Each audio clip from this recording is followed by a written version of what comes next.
Today we'll talk about how can you disable sound effects on your Fitch app. So you just follow these ways, then it's going to work with you.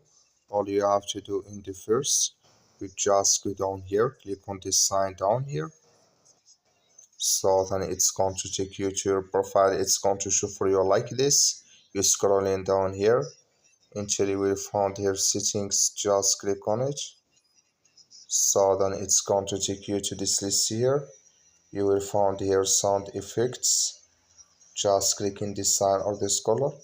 Like you see color, it's going to smell here sound effects disabled with us now. So thank you for watching. Don't forget to support us by liking and subscribe.